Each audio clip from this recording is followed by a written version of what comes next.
آج کے اس پرآشوب اور پرفتن دور میں جہاں ایک طرف عالم کفر اسلام اور مسلمانوں کے خلاف مختلف تدابیر اور منفرد سازشیں اور منصوبے بنا رہے ہیں، وہیں دوسری طرف ایک نہایت ہی افسوسناک اور خطرناک کیفیت یہ ہے کہ خود مسلمان اپنے مدارس اور اپنے علماء اور اپنے ائمہ سے بد ظن اور بیزار ہوتے چلے جا رہے ہیں۔ اور یہ صورتحال کسی فرد واحد کا نقصان اور خسارہ نہیں ہے، بلکہ پوری امت مسلمہ کے مستقبل کے لیے تباہ کن اور خسارہ آور ہے۔ مدارس و مکاتب یہ محض تعلیم اور تربیت گاہیں نہیں ہے، بلکہ یہ اسلام کی بقا، ایمان کی تحفظ کی سب سے بڑی فصیل ہے۔ یہی وہ مدارس تھے کہ جنہوں نے قرآن و حدیث کی کما حقہ حفاظت کی ہے۔ غزوات اور فتنوں کے دور میں علماء حق کو تیار کیا ہے اور انگریزوں کے خلاف جنگ آزادی اور تحریک حریت میں قیادت فراہم کی ہے۔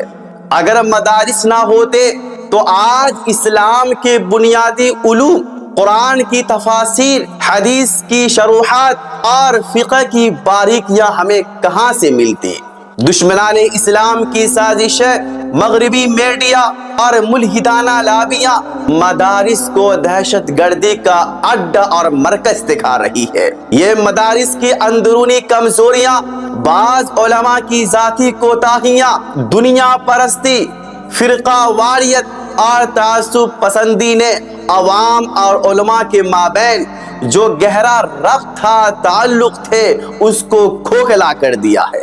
امت کی غفلت مسلمان اپنے دین کو سمجھنے، پڑھنے، سیکھنے، سکھانے کے بجائے مولوی اور اماموں کو محض تنقید اور طنز کا نشانہ بنا رہے ہیں۔ مسلمانوں کو حد درجہ یہ سمجھ لینا چاہیے، چاہے علماء ہوں، چاہے مساجد کے ائمہ ہو، وہ بھی انسان ہے، اور انسان سے ہی غلطیاں، کوتاہیاں، لغزشیں ہوتی ہے اور ہو سکتی ہے، مگر مدارس و مساجد کے علماء اور ائمہ کی اصل بنیاد اور خدمات کو فراموش کرنا یہ بھی کفران نعمت اور خدا کی ناسپاسی اور ناشکری ہے۔ اگر کچھ افراد کی کمزوری ہے تو اس کی بنیاد پر پورے نظام کو، انتظام کو رد کر دینا یہ بھی ایک بہت بڑی حماقت اور سفاہت ہے۔ ہماری نئی نسل دین سے کٹ رہی ہے، اسلامی تعلیمات کا صحیح فہم اور ادراک ان کے اندر سے زائل اور ختم ہو رہا ہے۔ دشمنان اسلام کو پروپیگنڈے کرنے کا موقع فراہم ہو رہا ہے۔ امت کا اتحاد اور باہمی ہم آہنگی بکھر رہا ہے اور دین کی جڑیں کھوکھلی ہوتی چلی جا رہی ہے۔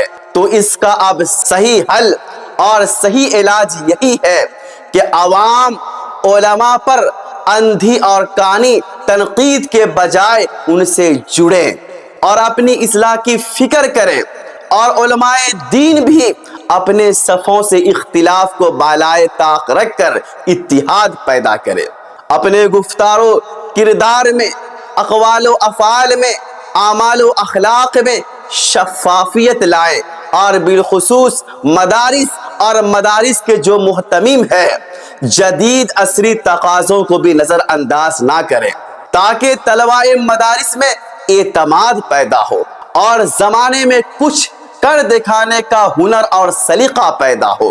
امت کو اب یہ سمجھنا ہوگا کہ یہ مدارس جو ہے دین کے قلعے ہیں، اور یہ علماء جو ہے یہ دین کے سپاہی ہیں۔